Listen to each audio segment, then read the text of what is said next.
Faly miarabantsika amin'ity vidéo fohifohy ity a. Jiminy anarako a, tale teknika sy mpanorona ny AZ Plus.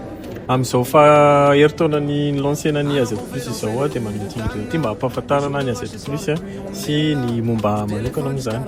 Ny asako dia ingénieur expert en IA ary arak'izao hitanareo zao a aty amina conférence anisan'ny lehibe indrindra eto Europa ny tenako azy. Ny intelligence artificielle moa dia efa tafiditra tsara ao anatin'ny écosystème ny AZ Plus a amina niveau maromaro a, na ho an'ny mpanjifa io a, na ho an'ny partenaire na ihany koa ho an'ny collaborateur rehetrarehetra ao amin'ny AZ Plus.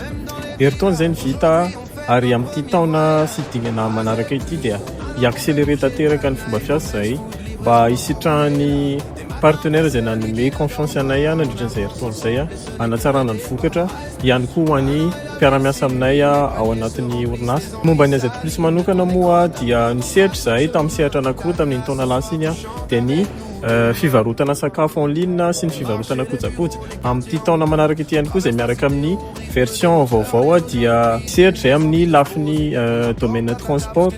Isaorana etona ireo partenaire, ireo collaborateur rehetra, ireo mpiara-mongona antoka rehetra nandritran'izay zay dia isaoranay be dia be.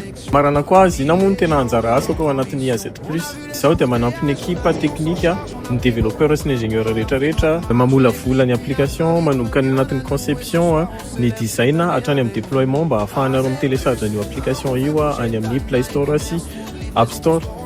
Amin'ity premier anniversaire ty dia ampiasao ny code promo AZ1 mba ahafahanao misitraka 20 isanjato amin'ny première commande-nao. At AZ Plus, we go big or we go home. Thank you so much.